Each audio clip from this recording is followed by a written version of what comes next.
call this meeting to order, Tuesday, November 19, 2019. It's 7:01 p.m., City of Somerton regular council meeting.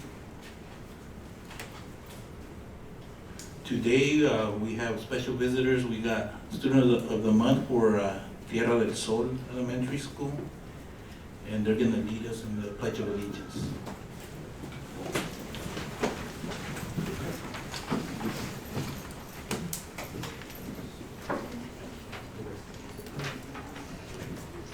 To the front.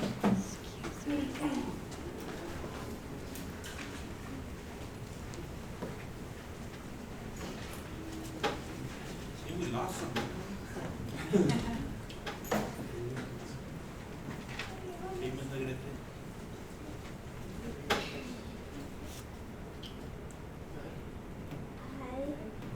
Allegiance to the flag of the United States of America and to the republic for which it stands, one nation, under God, indivisible, with liberty and justice for all.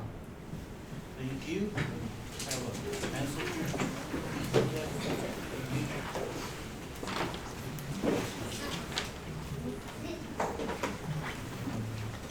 Hey, don't go too far, we're gonna get a shot of you guys all in front.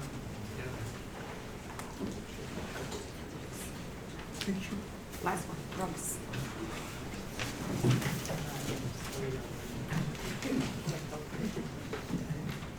One, two, three.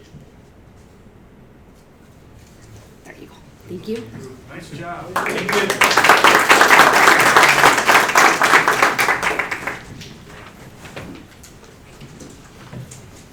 Roll call. Mayor Gerardo Anaya, Present. Vice Mayor Marta Garcia, Present.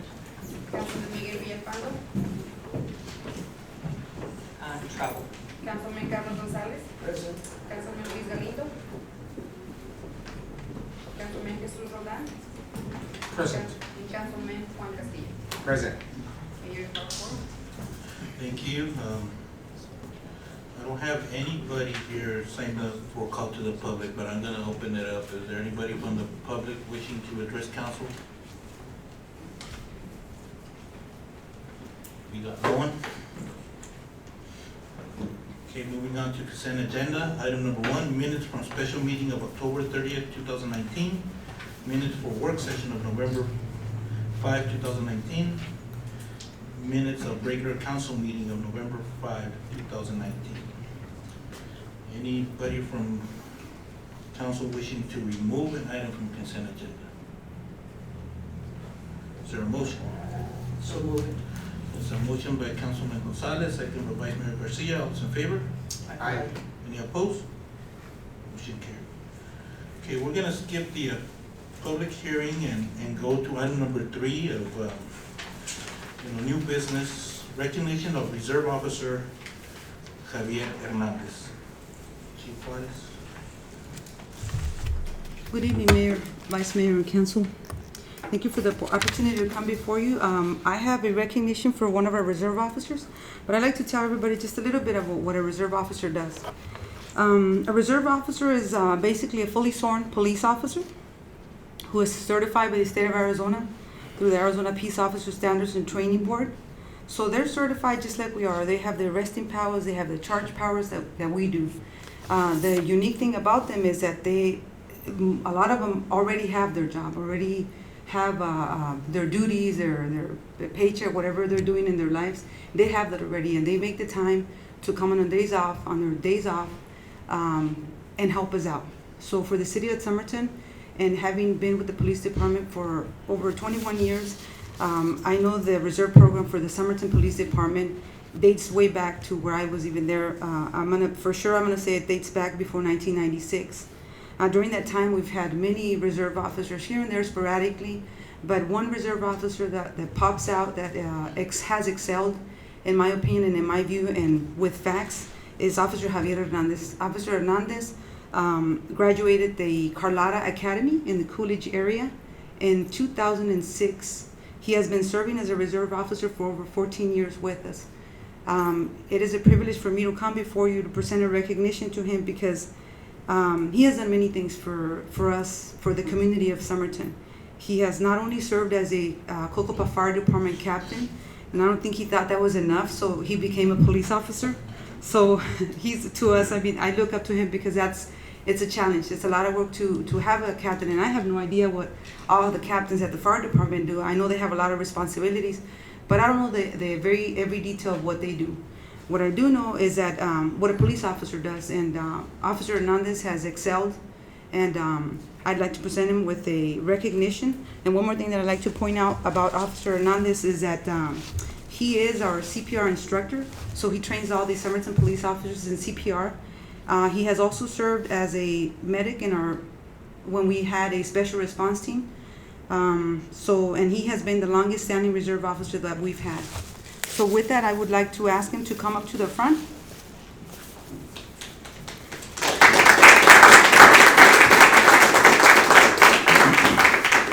I'd also like to have Lieutenant Garza with me up to the front, please.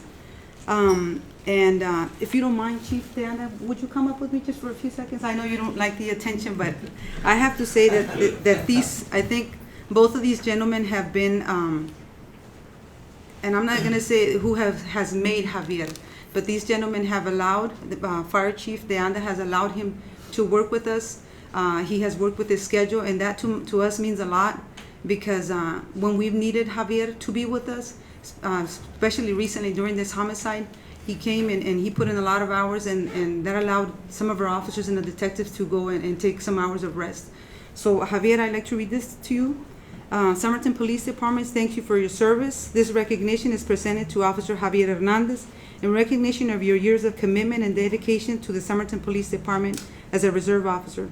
From December 2015, December 15, 2006 to this date, and I hope you continue to stay with us, Javier. You're a great asset to us, and I know that every time that you come, you try to become better every day, and I can say that the work that you turn into us, and the Lieutenant Garza can probably say it's high standard. You don't come and just give half, you give it all, and that means a lot to us. Thank you, Javier. Thank you for everything.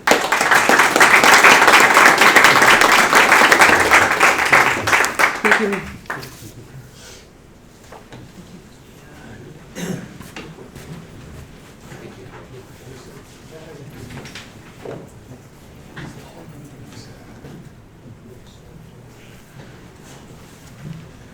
And thank you for your service, Officer Hernandez, both police and fire.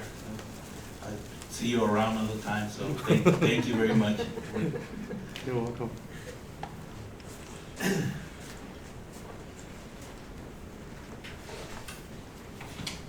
Okay, we're gonna go back to public hearing. Is there a motion to open public hearing? Second. So motion by Vice Mayor Garcia, second by Councilman Roldan. All those in favor? Aye. Any opposed? Motion carries. Mr. Juarez. Mr. Mayor, Community Development Director Carmen Juarez was not feeling well tonight, so Saul is here and he's going to fill in and take it away, sir. Thank you.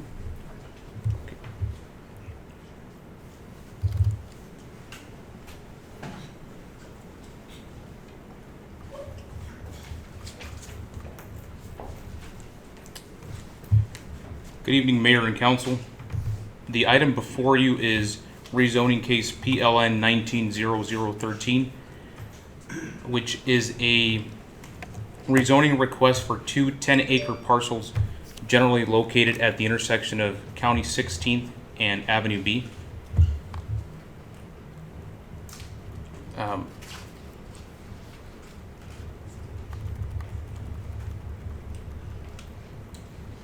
The agent for this project is Barry Olson on behalf of property owner Oropesa Investments LLC. And the rezoning request is to change from agriculture 10 to light industrial to allow the development of a distribution / warehouse on said property. I'm gonna skip the project data if that's okay and go straight to the analysis.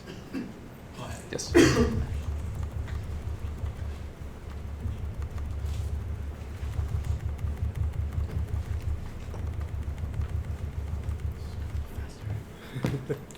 Thank you.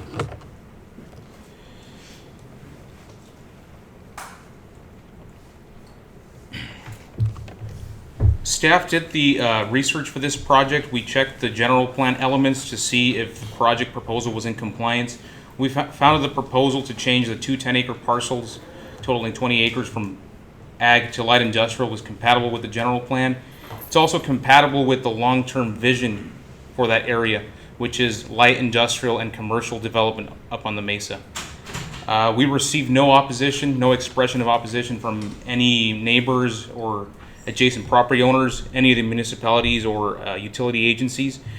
We did receive a standard comment from the base saying how it is in the high noise and accident potential zone, that they would have to include some sound proofing to the building once it gets built. But that was the only comment that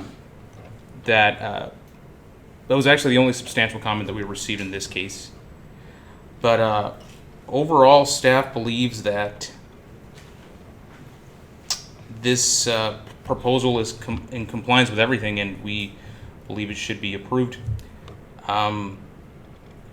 Would you like me to explain the elements or for the general plan, or any questions so far about the case? Any questions or any additional information that's requested?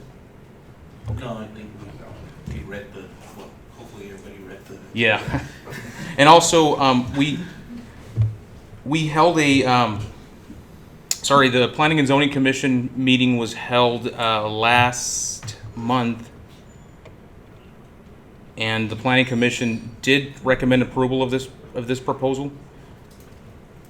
And also, the applicant held a neighborhood meeting as is required by state statute for rezonings, and nobody attended this neighborhood meeting, meaning no one was in opposition, which is good.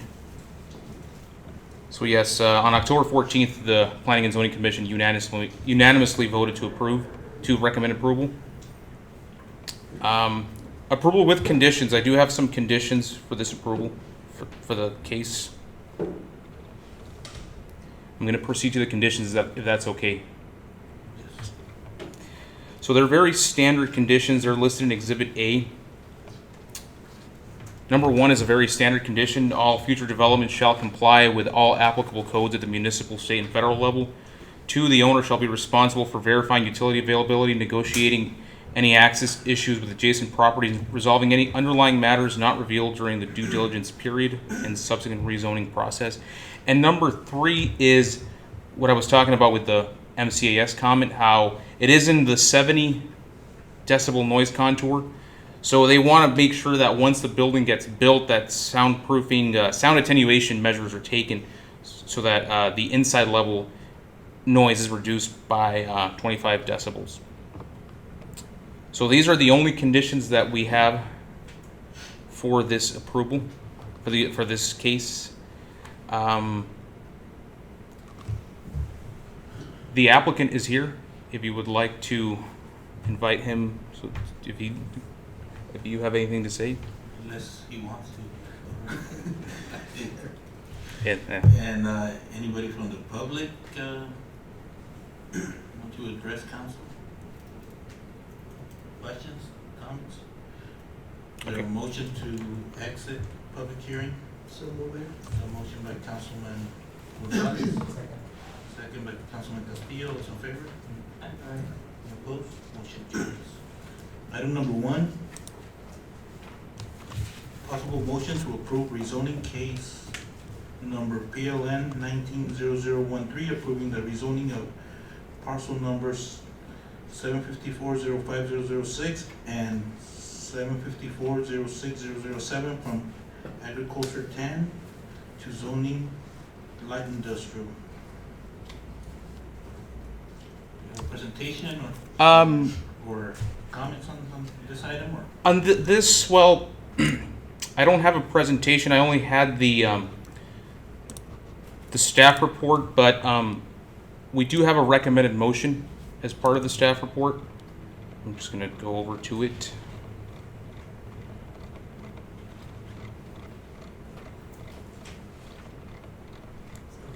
Yes.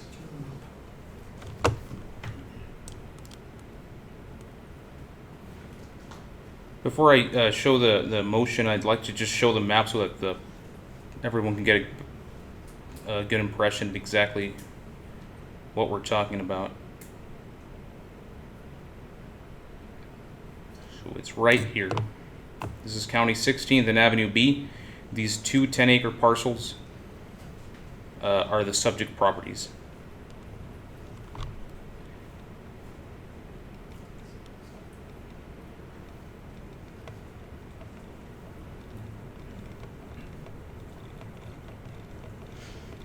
And the recommended motion from staff is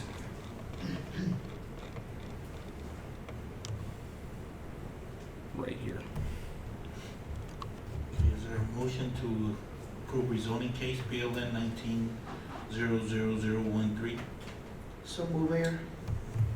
Second. There's a motion by Councilman Gonzalez, second by Councilman Roldan. All those in favor? Aye. Any opposed? Motion carries. Thank you very much. Item number 2, first reading by title only of ordinance number 2019-004.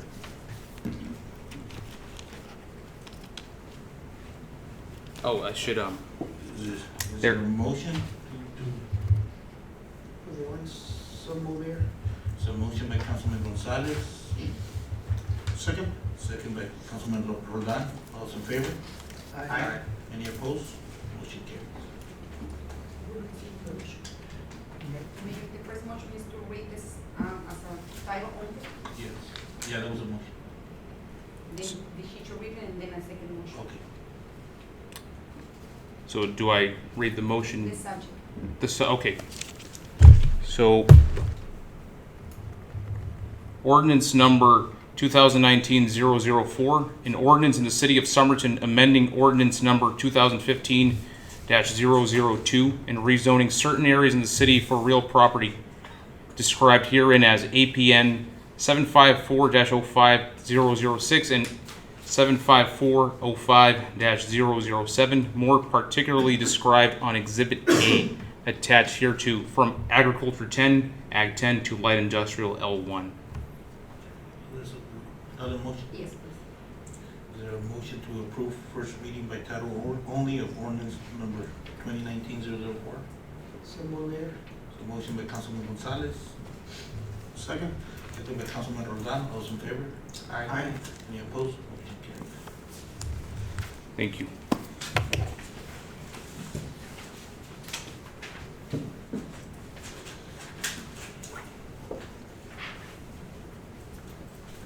Item number 4, discussion and possible action to approve a design for a welcome to Somerton sign provided by Kofa High School CTE welding class and to allocate funds to pay for project materials. Mr. Mayor, excuse me, members of the council, the city has been in discussions with the Kofa High School CTE welding class regarding the creation of a sign to welcome visitors to our city. Much like what has been done elsewhere, the students create the design and perform the work while the city finances the materials. The students are very excited about partaking in this project. Most of them live in Somerton. So I will now provide a brief overview of the project. Max, if you're able to cue up that presentation, please.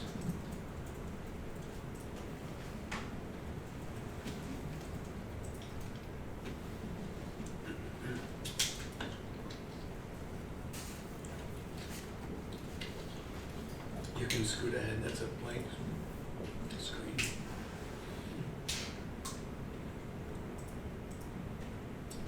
Okay.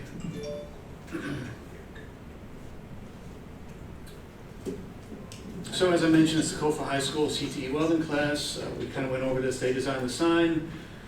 Council would approve the design and the location. Again, the city finances costs for materials, concrete, and landscaping. And I've been talking with Public Works Director Palacios about that component of it. And the students build the sign. And the next slide. Similar projects in Yuma at the airport. You may have seen this. This was done by the same class. In terms of dimensions, give you an idea, it's about 6 feet tall. Its highest point is 13 feet long, 3 feet deep. Next slide. 32nd and B, another kind of a mountain range design with palm trees, 9 feet tall, the tallest point, 20 feet long, and 3 feet deep. Same class. The draft design, and this is a very rough sketch that the students did. You'll see the water tower there. It's a 3-dimensional water tower standing 9 or 10 feet tall with a diameter of 2.5 feet. The sign coming off the tower is 4 by 8. It's a sheet of metal that within it will say, "Welcome to Somerton." The city seal can be either attached to the sign or onto the water tower. And as you see there, the sign will be attached to the water tower as well as bolted to the concrete base. Next slide, you'll see the man there that I just added in to give you a sense of scale of how big this project would be. And the instructor did indicate that this size of the sign is roughly equivalent to the other signs that they've done. Onto the possible location of the sign. This is an overview of most of the city limits, not taking into the Mesa, but you'll see the red star indicating where on Highway 95, just into the city limits, where the sign is. Give you another view on the next slide, kind of the ground level of the same location. This may be more familiar to you. So you're coming down the Mesa and you'll see the Somerton city limits sign. There's also that little white bike that's been there for a few years in the vicinity. So you'll see the street view and the overhead view there. Then the next slide shows general estimated costs. The CTE welding instructor indicated that the materials would be under $1,000. In fact, the invoice is in your packet, and cleared that with finance director that it's okay for us to reimburse the school for those materials if we move forward.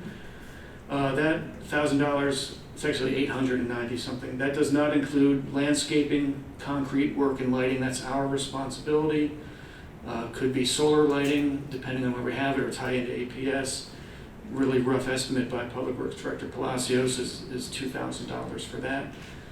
The estimated completion date, if everything goes according to schedule, March of 2020. Possibly just in time for Greater Days. Not sure when that falls on the calendar. So in summary, council is asked to approve the sign design and location and allocate the necessary funds for the project. And that's my presentation. Any questions or comments? Just a thought, and on the location. Ian, one of the things that I've noticed is that I know our city limit starts right there, but as I was driving the other day, and I paid attention where the sign was supposed to be. You're coming downhill like 55, 65 miles an hour, and by the time you look into the sign, it's gone. And I think if we would be placed it like closer to town, like past the canal bank, where we usually put all the signs where we're running for council, etc. Like right there is a lot of space. We're just entering the city of Somerton, and I again just a comment. And then as we're growing towards the west, with the high school, with all the dorms going up there, it gets as we get close to the sign to be closer to the city as a welcome to city of Somerton. That will be the only thing that I will, like to make a comment on. So. Thank you, sir. Max, can you scoot ahead to the final slide on the PDF? Anticipating your comments, sir. Is that the location you're referring to? That's pretty yeah. That's President and all that area right there. Was that considered? Is that in City right. city right away? Is there a utility complex there? Not that I know, but we can check. My biggest concern was the water users. There's a sewer force main stand from the clinic or the school there too. Once you're there and the water main, you just have to locate it. We need to locate it, but it's like 6 or 7 feet down. So I think we need to check it out, but it's pretty deep. Won't be doing a lot of excavation. So where are you gonna put the family fun bike sign? You're gonna cover it?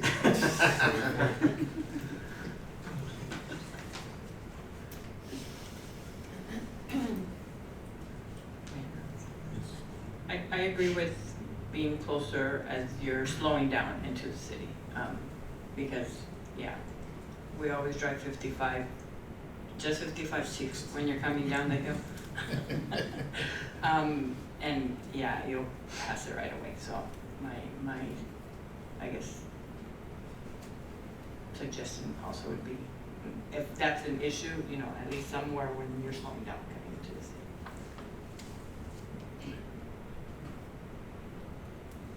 I haven't paid attention on the location. Oh, that's where the bike is, or approximately where the bike is. But here it's slowing down, but, you know, I'd be concerned, you know, there's always signs there, city signs or event signs, and having it too close. But if we could maybe push it back closer to Avenue D, and that way it gives you at least, if you're not coming downhill, and at least seeing it there.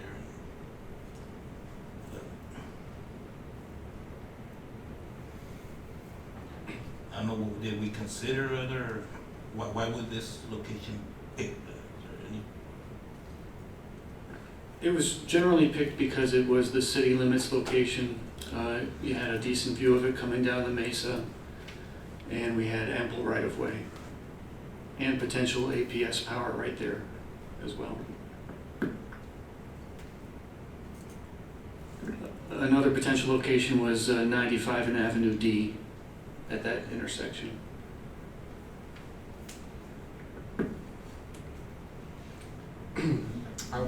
You know, I understand Councilman Gonzalez, point of view, having more like, where as you're driving in, you're able to see it. But I'm also thinking, Somerton is gonna be growing, and we could potentially be growing to the east side. So, and I know we might be a couple of years away from that, but I'm fine with that location there, because I do feel that that's where it starts. And as thinking long term, if we're going in that direction, it'll be entering our city limits. So I can see it there.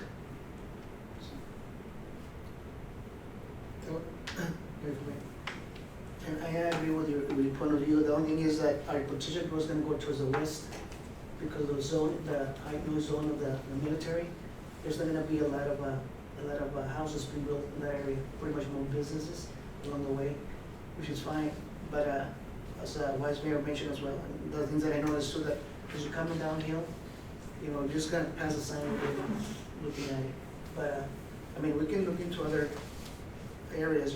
The thing is that, if it's welcome to Somerton, you expect to see a city like right in there, instead of like put in the middle between that area and the one that the other area that Ian showed us here.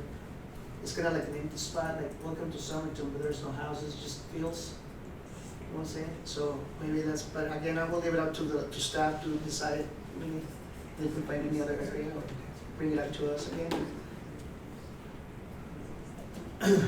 This.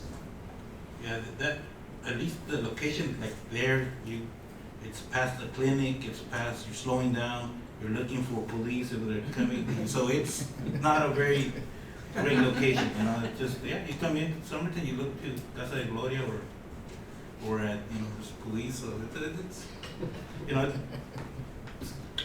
I guess there's different ways but I do understand if that coming down, if it's going too fast and you miss it, maybe push it down to Avenue D, and because there's landscaping there. I'm concerned with the utilities, with water users. Push it back. I don't know how visible it's going to be. One of those. Go ahead, Chief. If you put it where the old uniform supply is, you'll have utilities there, water and electrical. And it's prior to the city, and we have right of way there. And as far as landscape, my suggestion would be that we do xeriscape so that there's no water involved to begin with.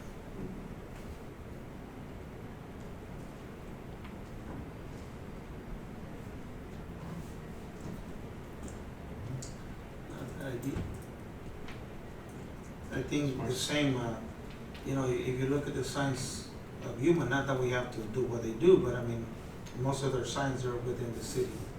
You know, you're slowing down, you're, you know, going through the main streets, you know, and you know, there's signs there, so I think for, you know, just the other day, by Old Kmart, there were people taking pictures there. I think if you're coming down, you're gonna get run over taking pictures, you know, but I think the location that, Paul is saying, it is, you know, something there, you know, it's good. And if we have the utilities that we need, then, you know, even better.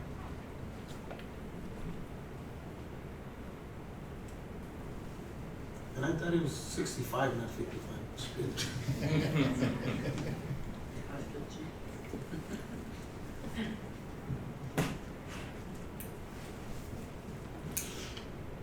Okay, so application to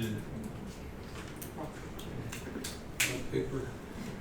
The desired motion would be to, kind of a three-part thing, to approve the draft design, to approve a sign location, so we can instruct the students where to construct the sign, and of course Sam's crews to get the concrete laid.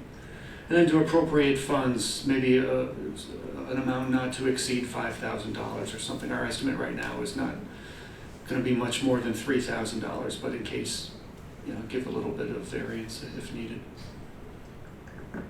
Well, I guess, you know, my preference would be either Avenue D or Yuma Farm Supply. Avenue D because it'll capture the traffic going north, you know, on Avenue D, you know, just more visibility and just there, and there's potential for growth. We do have water there, but also the Yuma Farm Supply, I would prefer it over the right after the canal. So that's at least it captures our current development going inside. I don't know. Guess I'll go down the line, Councilman Castillo.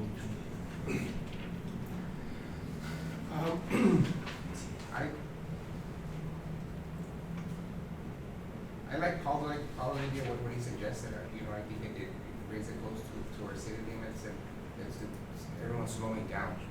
So and Avenue D is a good spot too, so I'll go with Paul's recommendation. Was that the second one you mentioned? The Avenue D or the Yuma Farms, the Paul's recommendation? I just go with Paul's recommendation as well.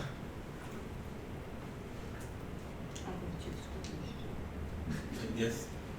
I don't like Chief, but I like his idea. Chief? Mayor, if I may make a recommendation, not a recommendation, but just caution, if you put it too far out, I see the possibility of people stealing that water tower, bringing it to the garage, and I also see the possibility of people vandalizing it. So, that's something to keep in mind. We have a street light there at, Yeah, there's lights there.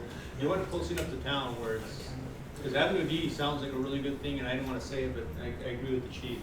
The further you put it out, the more likely it is going to get vandalized. And even if they don't steal it, they'll bend it, they'll do something to it. Chief, do you want to make a motion? I would like to make a motion to recommend Paul's recommendation. So motion by Councilman Gonzalez, second.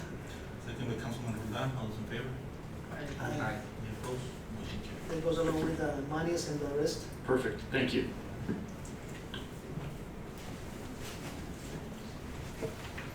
Item number 5, presentation and possible direction to repair or replace the existing 1.2 million gallon water tank. Good evening, Mayor and City Council. The item before you is a presentation and possible direction to repair or replace the existing 1.2 million gallon water tank. As you know, we hired a company, Superior Tank, to conduct an inspection of this tank. The result or recommendation from our consultant was to perform the major repairs, basically on the floor and the roof, due to the existing conditions. We currently explore several options to repair or replace the tank, and we prepare a brief presentation to go over these options. Paul, yes,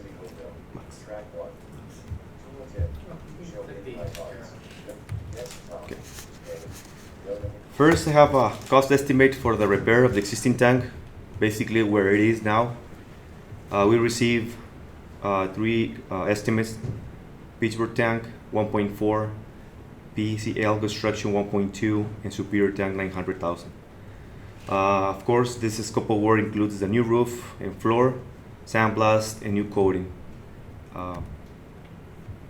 We also explore the option to replace the tank with a new welded tank in the same site. We received the same cost estimate from Pittsburgh tank, 862,000. This amount of money do not include the demolition and the foundation repairs, which is a cost estimate of 100,000. So in addition to the 862,000. So, and this is, as I mentioned, for a new welded tank on the same site. We also explored the option to build a new bolted tank on the same site, and we received three cost estimate: CST storage 483,000, Superior tank 550,000, border marketing 800,000. Basically, border marketing has a sub, a CST, so that's why it's a little bit almost a double. This cost estimate do not include demolition and foundation repairs, which is an additional cost of 100,000.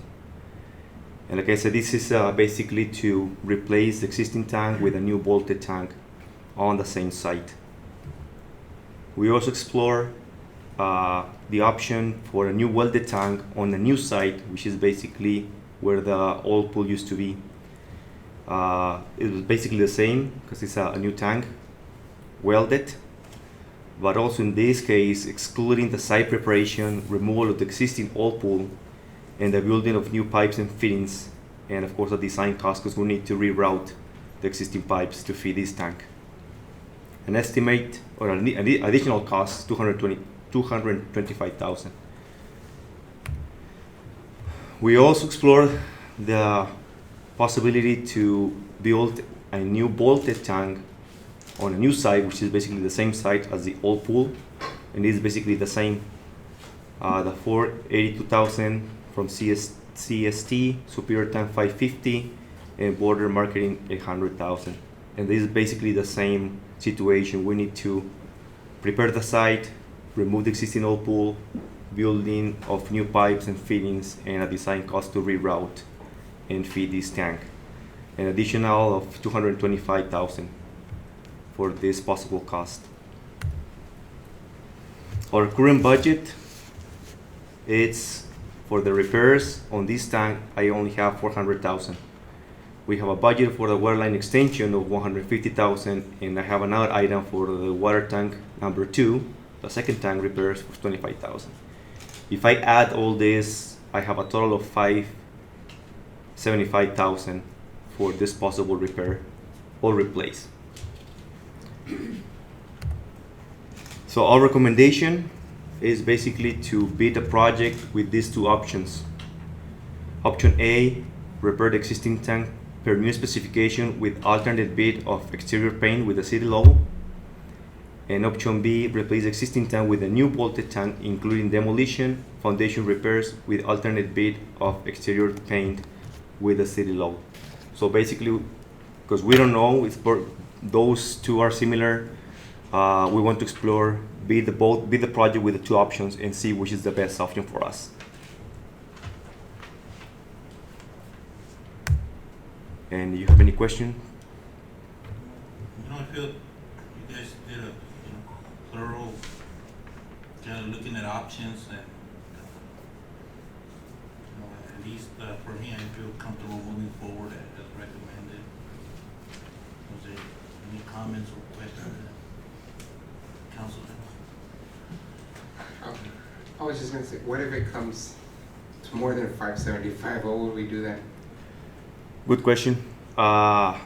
Depending on the timing, because if I move forward with the bid package, the specification, the design, it's gonna take 1 month, month and a half. Then the bid process, another month. 2 months, almost 3 months. So let's say holidays are coming, so December is basically out. So January, February, March. By time of construction, we may go up to May, June. So that time we have another budget. I mean, next budget, so I can prepare for money for any if the bid came high, we have 575 plus whatever. For next budget, we can allocate 200, 300 depends. At that time, we're gonna know because we're gonna have the bid opening at that time. Okay. So with the current damage that we have in the tanks, One time. by waiting so long, would it affect to get worse?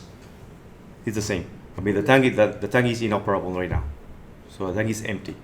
Of course, more time is kind of put a jeopardy if we have a fire, a big fire. So yes, but I mean, we don't have a choice. The budget is there, the money is there, and that's why I try to explore the best options or so many options in order to exactly. Sam, how long is this been empty or not being used?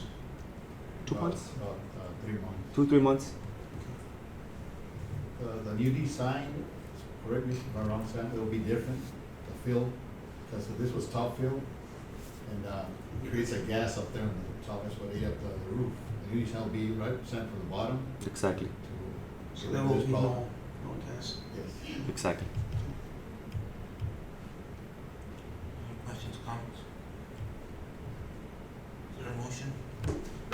Make a motion there to approve with possible $575,000 to go into bid with the two options. Moving forward with the bid process. Correct. Second. So motion by Councilman Gonzalez, second by Councilman Gonzalez, all those in favor? Aye. Any opposed? Motion carries. Thank you.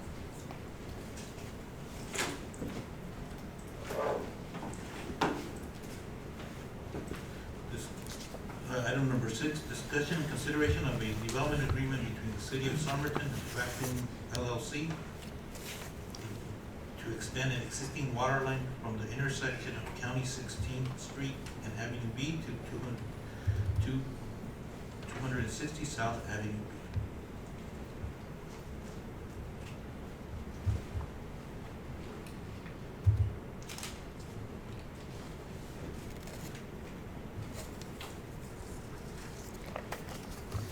Good evening, Mayor and council members.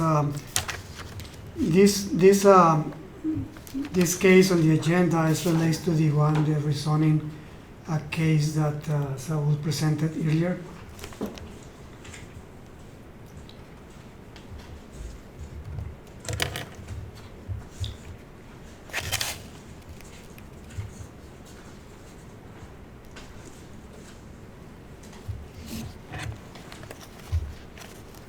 The water line extension that you see before you is area number 1 and area number 2.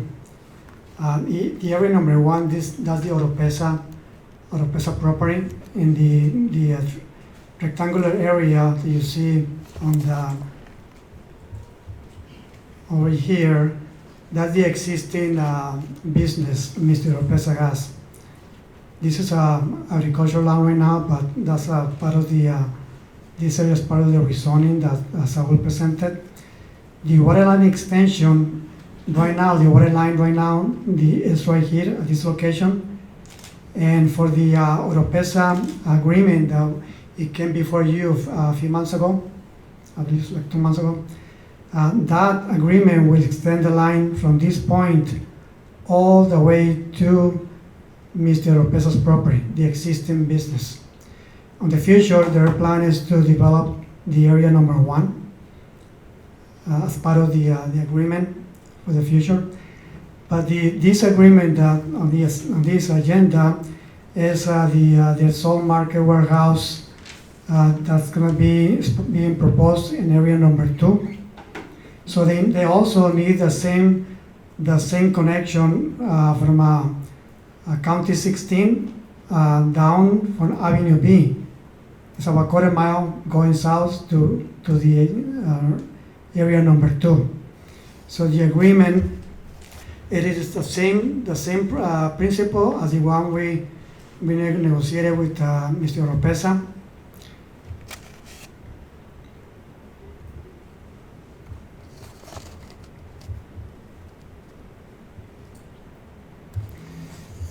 So in this case, the cost of the construction for this extension line is less. It's only a quarter mile south. So this estimated right now, based on the Public Works estimation, the line is going to cost $75,000 to extend the line. So the city and Factum, that's the name of the LLC, that it will be part of this agreement.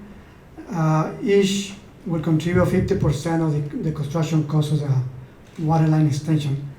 The same agreement that we have with the firm. The location of the proposed warehouse will be located at 260 South Avenue B property. So as part of the agreement is that when during the building permit process, the city will have Factum will have a credit for future building permit costs and also development fees. Based on the final cost of the construction line, it can be less, it can be more, but basically will be the city and the company will share the cost of the water line extension. And the credit is going to be used they will be able to apply that credit through future building permits or development impact fees, plan reviews, whatever the case may be during the application.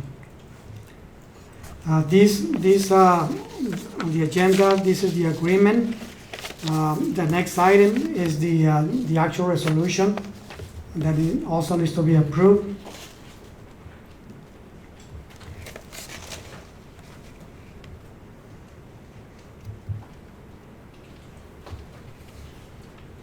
Are there any questions on item number 6, development agreement? I have a question. Diego, you had an opportunity to read the agreement. Did anything stand out? Or? That's correct, Councilman Castillo. We did review it, and it's pretty much the same agreement that we've already passed in the past for Mr. Oropesa. Just the name of the parties and the amount was the one that changed. And Mr. Olson represents both entities, and we did come to a good agreement. Any questions or comments? Is there a motion to approve development agreement? So, Mayor. Is there a motion by Councilman Gonzalez? Second. Second by Councilman Castillo. All those in favor? Aye. Aye. Any opposed? Motion carries. Okay, resolution number 2019-022.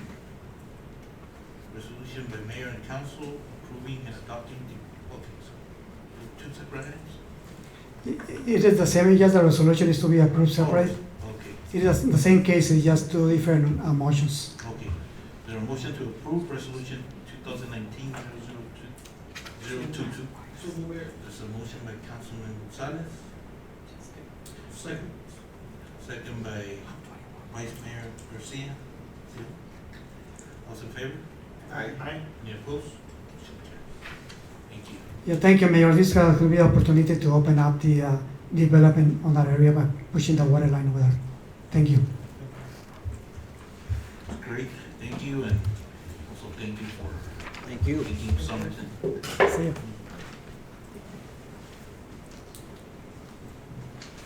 Item number 8, discussion and consideration of approving resolution 2019-021.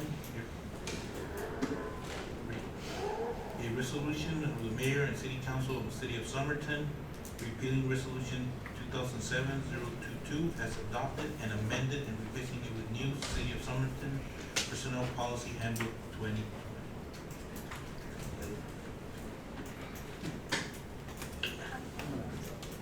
I need some more room. Okay, so greetings, Mayor and Council. Within your packet, You have the old City of Somerton Personnel Policy Handbook, and I've also included the new proposed policy handbook. As a brief history, in 2007, we adopted the current handbook that we have for our employees. That replaced an older handbook, and so the recommended action today is to approve the new personnel policy handbook. It's always a good idea to go back and take a look at our policies and the benefits and some of the rights and responsibilities that are listed in this handbook for our employees. In fact, this actually started back in 2010, but it's been a while. The review process took a long time. There was a review by the former the HR person in our city. There was also a lot of review and meetings with Pierce Coleman, who is the outside counsel that's assigned to us through our membership with the Arizona Risk Retention Pool. And finally, when I came aboard a few weeks ago, I took a further look at this and vetted it again and went section by section to go ahead and tailor it to what we need here in the city. Rather than have another amendment to our current policy handbook, which would have resulted in a 20 to 30 page resolution of every single thing that we would have had to change on our current manual or our handbook, I opted to simply repeal the old personal policy handbook and just adopt a new one. I would say about 75% of the items in our 2007 handbook with all the amendments remained the same, and there were some new policies and additions that are reflected on the 2020 handbook that we're proposing to adopt. Let's see. Now, if you took a look at the two handbooks, let me briefly state what you can find in the new handbook. Okay, so one of the first items that we've passed this before. We had our nepotism policy. For some reason, it never made it into the old handbook. We passed it, and someone just never adopted it or placed it in our handbook. So one of the first things that we did is that previously adopted nepotism policy went into our new handbook. You'll see there's a new design that I put in the front too. Also, when revising this, we opted also to revert back the police overtime policy that we had. The preference by the two old chiefs of police, Mr. Cavender and Mr. Torito, was to have his police officers work 12-hour shifts without the ability to earn overtime after X amount of hours per month. We've opted to simply repeal that and go back to our regular standardized 40-hour work weeks, and the only department that kind of has the overtime hours is a different schedule is the fire department. So we considered that as a better option going forward in lieu of what we now have and in lieu of other items affecting the police department. We didn't have a drug-free workplace policy, so now within our policy manual, which is now Article 9, if you had an opportunity to go into that article, it kind of states what our new drug-free policy is. There's provisions for when someone is suspected of using drugs in the workplace, of the testing requirements, how they're entitled to independent testing, et cetera, and levels of disciplinary action. So that's a good step going forward is to have that policy.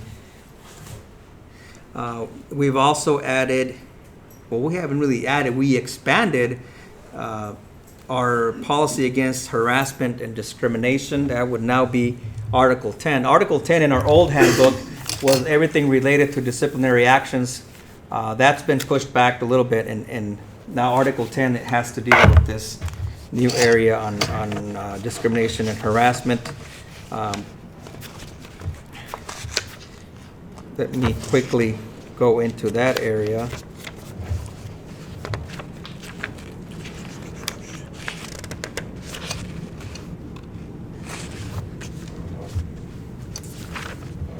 You know, this article places a duty for employees to report acts of discrimination and harassment. It also places duties on other employees to report. So if an employee does see something related to that field, they need to report it. It places special duties on us to investigate penalties, and there's also a section against knowingly false accusations. So obviously, the report has to be found, and people can't just make up things about someone else. That would also be that could also have some penalties to a person who makes a false report. So there's a protection there as well for employees being accused. We've also have a new policy, which is Article 14, which is our information technology policy. We didn't have one before.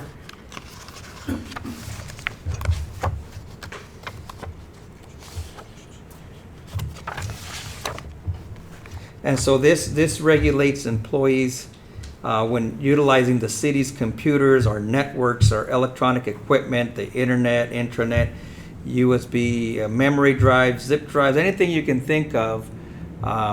It's incredible that we didn't have an IT policy,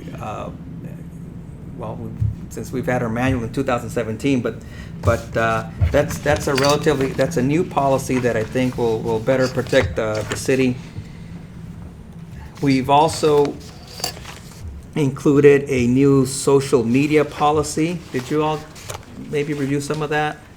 And so the social media policy, so the social media policy provides guidance to our city employees, or all our contractors or volunteers and other persons on what should be authorized to add, modify, delete information or posts or things of that nature on our social media, such as Facebook. I don't think we have Instagram, but a lot of departments do use Facebook.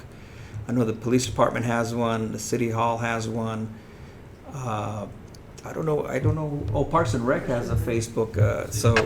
So that kind of regulates. We're hoping to teach our employees as to what is proper, what can be deleted, what can't be deleted, what becomes public records, and what not. So that's an important policy that we've included in our new policy handbook.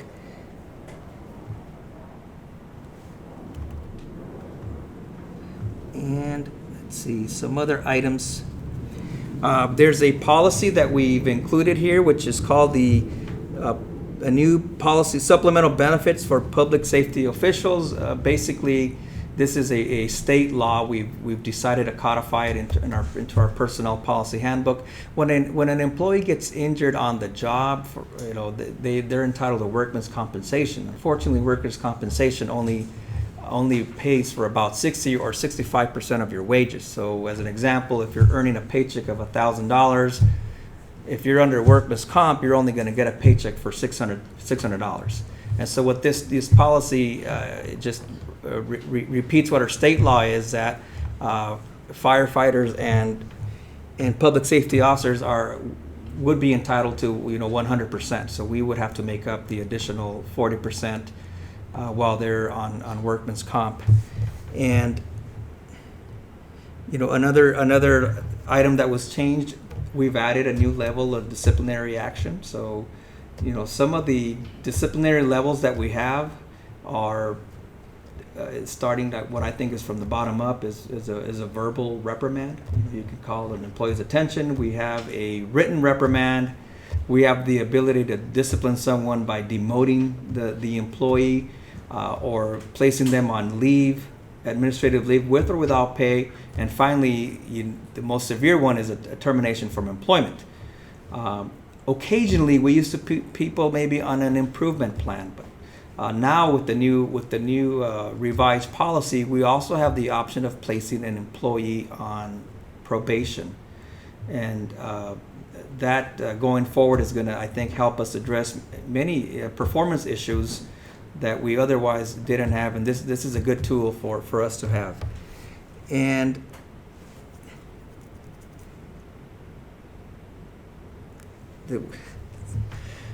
also within our policy handbook, we do have, required background checks, but our background check policy went as far as mentioning that for some positions we were requiring a polygraph and even a credit check, and it wasn't really defined, as to what positions those had to be.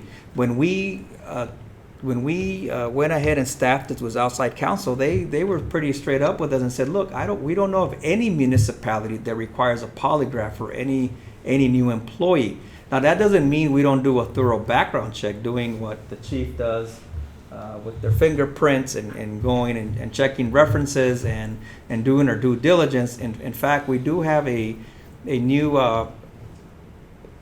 program available through our municipal risk pool that will allow us to submit the person's name and personal identifiers, and they'll go ahead and do the background check for us. So obviously police officers are still required to do the polygraph, but in general we don't do polygraphs, and the credit check was pretty much illegal for us to go in there and actually try and figure out, get a credit report on someone and base employment on that. That really wasn't something that we needed to have in our policy handbook. I don't think we've done a credit check, but it was still there, and it just seemed kind of old. And finally, our handbook was thickened. I don't know if it was on purpose or not, but it was thickened. About half of the pages in the back are forms. But forms are not necessarily part of the handbook. Forms are created by other departments and the HR department and whoever has a good idea for a form. And so long as they meet our guidelines and are in concert with our personnel policy handbook, forms don't necessarily are part of a handbook. And so that's why, the recommendation by myself and also through outside counsel is that the forms are not part of the handbook. We do have forms, and they'll be updated. That's my next project, but they're not part of the handbook. And finally, if you take a look at all the pages, I think it's a clearer, more concise language in many of the sections. Again, about 75% is new. I think it's a step moving forward. We're focusing on updating our handbook, and as we're moving forward, we should be expecting newer policies. And if for some reason one of the areas in our handbook is unclear, now going forward we can come back to council and ask for the proper amendments.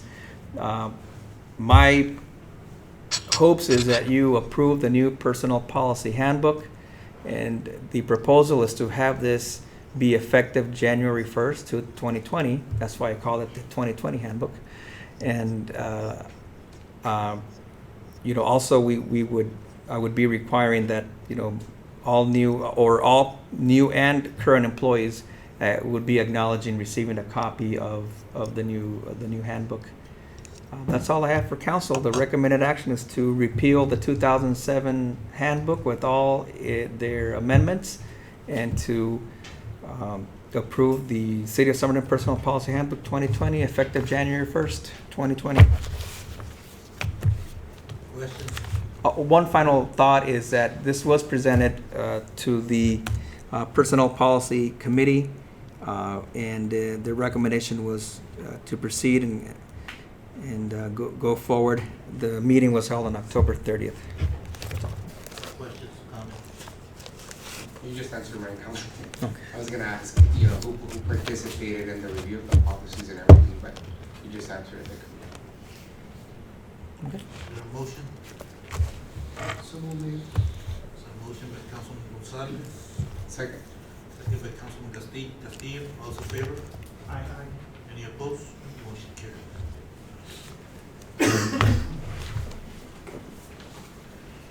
Summary of current events or any future agenda items. Mr. McGee. Thank you, Mr. Mayor, members of the council. The city has posted a request for qualifications for the contract position of project management consultant. This position would help guide the city in negotiations, financing, development, and construction of a recreational sports complex adjacent to the new Somerton High School. Submittals will be accepted until December 10th, and more information is available on the city's website, somertonaz.gov. Back in June, the city applied for $20,000 in grant funding from the Tohono O'odham Nation to help rehabilitate the basketball court at Joe Munoz Park. This would have been a match to the generous contribution by the Cocopah Indian tribe and $20,000 and $10,000 that the city has budgeted for this project. Unfortunately, we learned today that the city was not awarded the Tohono O'odham Nation grant. However, tomorrow we'll be applying for the Phoenix Suns APS grant, and in the meantime, we're going to start getting this project moving. Armando Leon, a human resource specialist and chairman of the Employee Health Insurance Committee, will be scheduling a meeting of the Health Insurance Committee for early next week to be followed by a work session with council likely on December 3rd, 2 weeks from tonight, to of course look at different proposals he's received on behalf of the committee to move forward with potential changes, modifications to the city employee health insurance coverage. Police Chief Juarez and I attended emergency leadership training titled Crisis Leadership and Decision Making, offered by the Yuma County Office of Emergency Management in conjunction with FEMA. The facilitators used a case study to discuss the roles and strategies emergency personnel and city leadership should take in a crisis. It was a very rewarding session. And finally, the abandoned house and accessory building at Fern and State across from Joe Munoz Park is scheduled to be demolished by the property owner in the next few days. You may recall this has been an eyesore for some time, brought some safety concerns with it, so having these derelict structures removed is certainly good news. And with that, since it's Parks and Rec related, I'll pass it over to Mr. Meza. Good evening, Mayor, Vice Mayor, Council. As Mr. McGahee mentioned, that's an important project for us. It's a concern that's been in the past for the commission, the community, so that's going to be out of the way. Also, our recreational leagues are mostly underway, like youth t-ball. It's ongoing right now, baseball, softball, the 12-14 category. The 9-11, we didn't have enough participants, so we had to cancel that one. And flag football is the only one pending right now to start early December.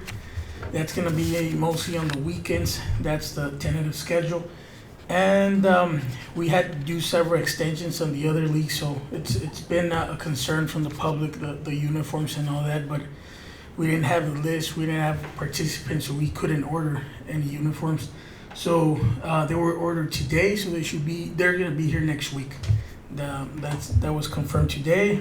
And the Toys for Tots is gonna start this Thursday at 6:30 at Joe Munoz at Reynoso Fields. Everybody's welcome to attend those games. It's a good cause. Our department is supporting that effort through the logistics, the setup. They're gonna start getting the fields ready starting tomorrow. And staff is also working on the tree lighting event, the light parade, and the tower lights project.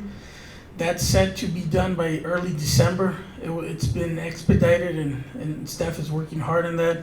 And helping the Tamal Festival, that's the more important updates.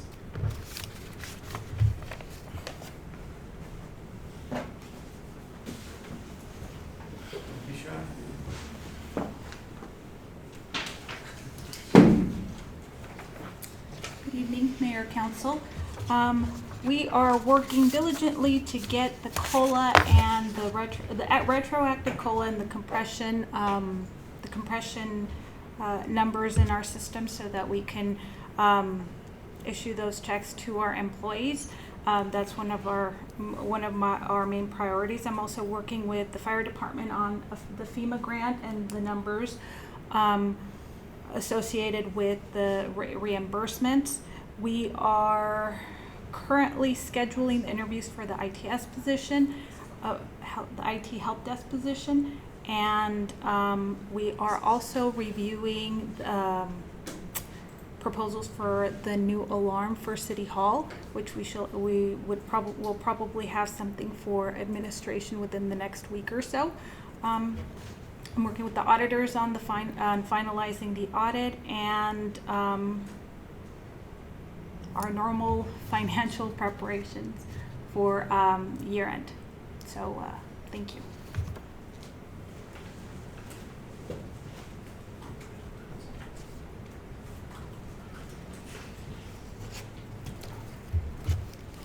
Yeah, Mayor and Council, we have just an update of the Sunset Community Health Center proposal. They're revising the site plan. They have a meeting tonight based on the architect's revisions and based on your recommendation from last meeting. I'm supposed to get the new site plan this week. Based on that information, we're gonna proceed. We schedule a meeting next month to go over the proposal. But before the next month meeting, I want to be able to see their proposal and make any comments back to them prior to December 19. That's the date they would like to have a pre-development meeting to go over, the infrastructure details, the water, the sewer connections, and anything else that is basically discussed during the pre-development meetings. That's how we'll get these meetings through the new proposals that we get. We get from the fire department, public works, engineering, planning, and I will get involved also in this one. So hopefully soon I'll get something and be able to review it. Also, we have another interest on the city property. I have a meeting today. There's another developer, it's a local developer. They're looking for 4 acres, so they also they're gonna submit RFP. Same process that you saw through the Sunset Community Health Center.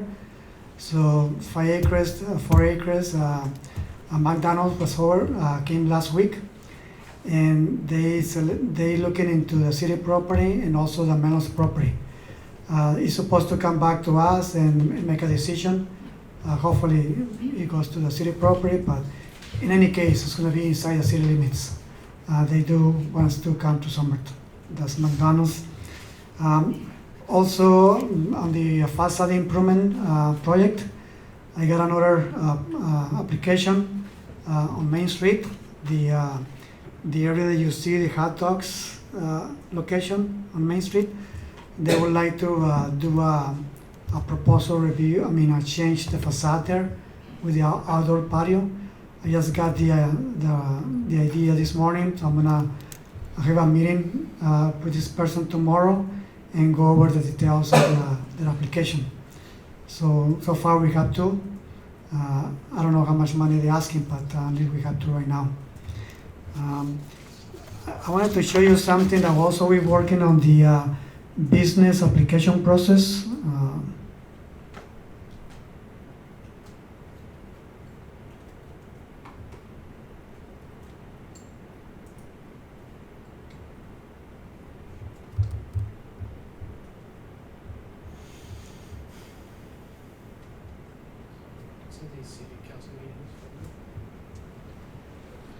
Council meetings. You email it to us? Yeah, I can email it to you. Basically it's an example of the flow chart that we did. Thank you.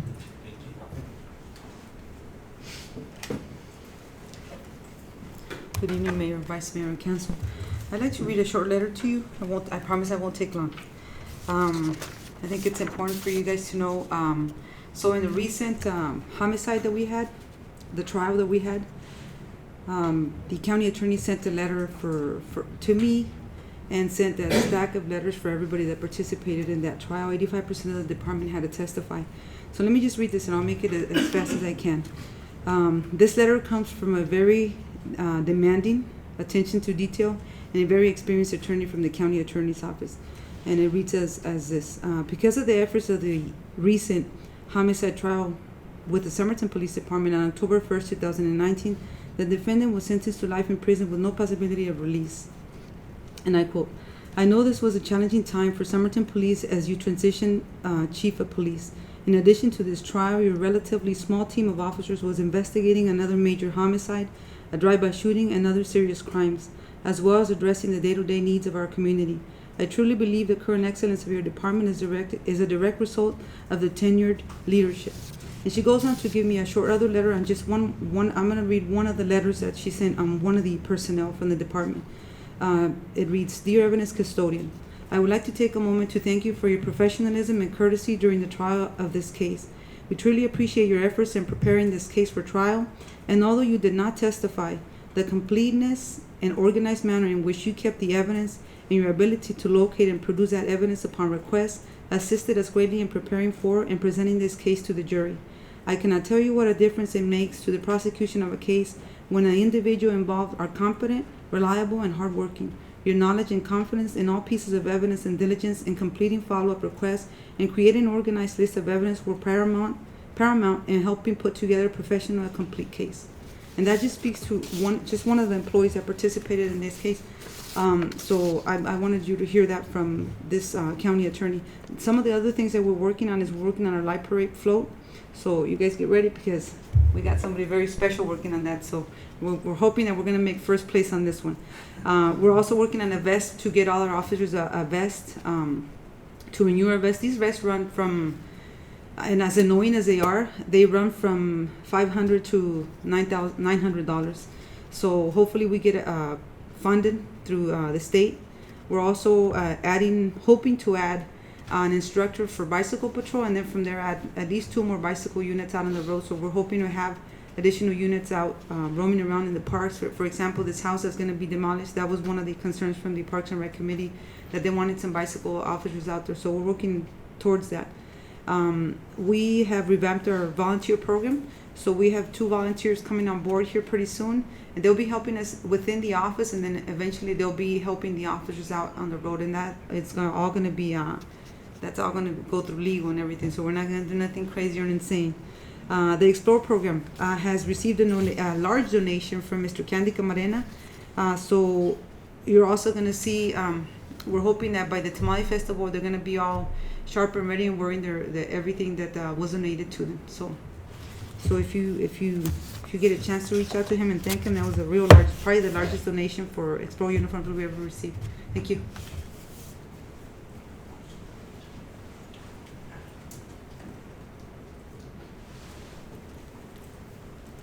I just wanted to say hi. When you get my weekly later on, it's going to show that those 6 accidents in the last 7 days, and every single one of them involved either farm trucks or farm workers or canals. And so it's a more serious problem, I think, than the public realizes. We had a lady at 8 in the morning going to work eastbound on County 15th. And we don't know why. Obviously, she's doing other things than driving, because she went straight through and took out the warning signs that tell you there's a curb, hit the canal bank, launched the car, and the only thing that saved her was the front of the car hit and the bumper absorbed the energy, turning the car sideways. She ended up sideways in the canal with the bumper in the water. She was so panicked she drove off. So when we get there, all we have is a big bumper in the water, and we're looking for a body or somebody in the water until one of our ambulances went to turn around and found her about 600 feet north. And we had a semi-cab get hit rear-ended. He stopped to turn. We had another farm worker here in a pickup truck turning at 15th and D. He got rear-ended. We had a farm worker going home from work, flipped his vehicle 5 times on 17th and 95. And I can keep going. But whenever you're speaking, because people look, they respect you and they look up to you and they look at you as a voice of authority, remind them they need to be safe out there and they need to be aware, they need to be awake and paying attention to what they're doing when they're driving. We're very fortunate there has been loss of life recently, but there sure has been a lot of accidents. And that's about all I have.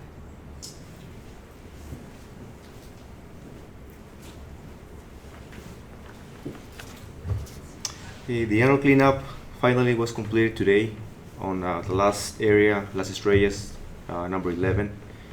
And just tomorrow we're going to move forward with Midway de la Mesa, and it's going to be completed basically by tomorrow. We are only behind about 2 days, which is not bad. The 12-inch sewer force main contractor completed the project today. we basically need to start working on a punch list, which is very minor items to address, the housekeeping of the area, and pretty much that's it. And with this, because he's the same contractor, he's gonna be moving forward with the water main extension in La Mesa. Basically, contractors start laying the pipes on the site, and we are just waiting on Yuma County to approve the traffic control plan to move forward. Thank you. And that's it, Mr. Mayor. Councilman Castillo. I met with Ian today. We had lunch. I felt that it was a very productive lunch. We discussed a couple of topics from the city, and I also attended the baseball clinic that was held. What was it? About a week ago. November 8th, yeah. Yeah, about a week ago. It had a very good turnout. I want to say, just on top of my head, I'm going to estimate here, I think we had about, 50? At least 50 players. So I thought that was that was a very positive sign, because it's my understanding that in the 7, 8, 9 category, we have about 50 players playing. So I think that's a good step in the right direction. And it prompted to me, that, being proactive, maybe down the road when we do have a clinic like that, kind of line it up to our recreational sport activity that we're gonna have. Maybe have someone there to register, have the clinic and just to see what happens there. Meeting with Ian today, just something that I thought about. It's been a year that I joined, that I took office here, and this was a rhetorical question that I asked Ian. It's like what have we done in this year, and with this year coming up, I kind of suggested that it would be a good idea to have like goals for department heads, so that when this time around comes next year, we could see, okay, did we meet our goal or not? Because as I look back at, it kind of look, what have we accomplished this year? So it just, again, it was a very productive meeting. We reflected a lot. I feel, I did receive data for the health committee. And the little information that I've seen, it's very encouraging. So I'm looking forward for that meeting next week. But from what I've seen, it's encouraging. So I'm excited to sit down with the committee and explore the best possible option for our employees and us as a city. That's all I have.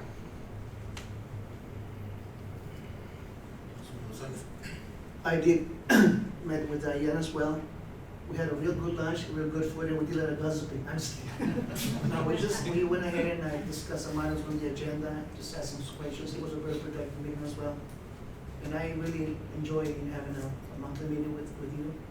Just keep us updated on what's going on. I'd also like to mention that I attended the Corn Fest, and I stayed close to 7 hours on the event. And I'll be honest with you, and this comes from the bottom of my heart, kudos to the high school committee for done so much with so little, and all the volunteers that were involved, including some of our council members. So I went home and I was very wow, and I know that it takes a lot of pride to the city and the people that are doing this and the committee itself. I never spend so much time, in an event, but I am so grateful that you guys are doing this, Lorena and Vice Mayor, and thanks to Councilman Villapando as well, too, because he's part of the committee. I encourage you to continue with what you're doing. It is a lot of hard work, but I say I being there for those 6 hours and seeing you guys going all over the place, running and not only that, but just helping as well, with the beer garden and other things, it's amazing. So kudos to all of you and continue doing the good work.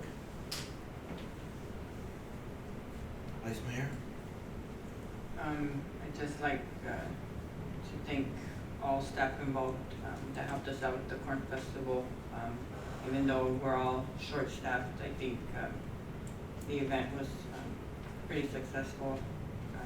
Please thank your staff. Mr. Mesa Rodney was very helpful. He's always been very helpful. Chief, your guys, we had a few security later at night. I hope that helped out a little bit. We did have just one incident about some vendors coming in before the festival was over, but hopefully they understood the gravity of coming in while people are still walking around. We had our meeting yesterday, and we need some work out some things we're lacking on, but feel free, chiefs, department heads, to chime in and on anything you think we need to improve on for next year's event. So again, I thank you all for your help with the event, and hopefully it'll just continue to grow. Councilman Rosa? I also attended the baseball extravaganza thing, and it was nice to see a lot of kids out there, especially in that age. I know, Jesus was telling that not many kids registered, but just to see kids, and also not only that, but also someone that is not even related to this, coming from San Francisco and giving free stuff to this. It's amazing. He can give it to anybody else. I talked to the guy for half an hour, and just he said, I hope this is not the last time that I come to this town and give free stuff to the kids. So he's he said that he'll keep in contact, and the same with Mr. Aleman, which he's the baseball legend in San Luis, Mexico, and on this side he's been doing it for many years. And to do that for our city, I know he has a good relationship with Jesus. He talks good about you, so that's good. And I think this is just the beginning. Like Councilmember Castillo said, we need to focus on our youth and do events, clinics, softball, and whatever we can do as council to support that, we have to do that. I also attended the corn, but I just to eat and dance, and that's it. But I know it is very hard work. We only see the ending and Brisa yelling and saying things, but I know the background at the end is all the hard work, leaving your family at home and sometimes helping, and things don't go the way you want to go, but at the end it's only for a good cause. So thank you, all you guys who were involved in this. It's not an easy thing to do, but you guys been doing it for the past years, and we thank you for that. Thank you. Councilman Castillo said tomorrow's going to be 1 year since we took office, so I want to thank each and every one of you. Thank you for bearing with us. Sometimes, we can be a pain, but thank you. Appreciate all the work that you do, and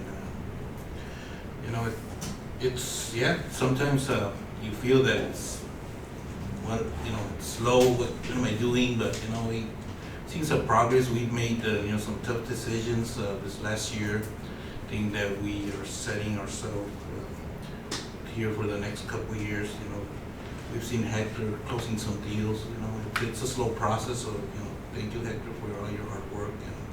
And little by little, we're setting the stage for things to come. And I feel we've, compared to other councils, we've worked together. We might not always agree with everything, but at least we do it with respect and professionalism, which that's what I was looking at. And I feel that our customer service has improved too here at the city. And little by little, I think we're moving things in the right direction. And it's always, we feel that you can do more, but, I feel we have a good team. We had a good retreat, so we know moving forward what we want, and we want, get that high school, that park, and that was our main, our main thing coming out of the retreat, so we should all be working towards that. So again, thank you. I had a GYDC meeting. We didn't have a quorum this last time, but the good news, I sat next to the new APS person, and he said that they were gonna honor the at least close to the additional agreement that we had with APS, and that was something that when Ian and I met with him, we asked. So they said that they were gonna get back to us and that they were gonna honor that agreement. So I don't remember how much it was, but it was less than 100,000 or 65. 45,000. How much?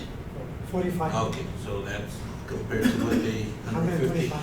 So yeah, that was a good news.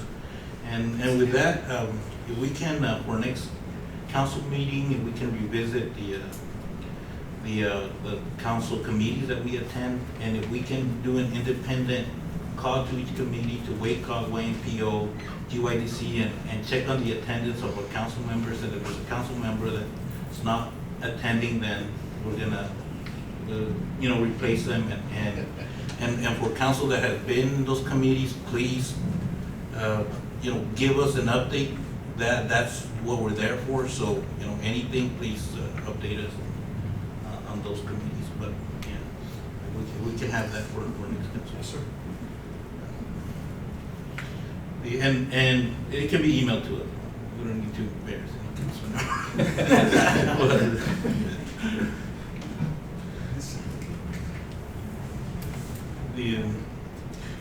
If we can recognize somehow those volunteers that may be promoted, and we can get more volunteers on the police, that's a good thing, and that's something that we should highlight, those individuals that help, and also, Camarena for donating, and we can invite them to a future council meeting and recognize. How much did he donate? No, it took over 2,000 something. 2,000 something, Yeah. yeah, so that's. But eventually we want to do a little bit, something bigger, so I didn't invite him for this one yet. Okay. And tomorrow it's the senior center Thanksgiving celebration, so council can go at least. This holidays, I asked for half a day off. Every time I see them at the store, they tell me I don't go. The previous mayor. So you gotta remind me to this.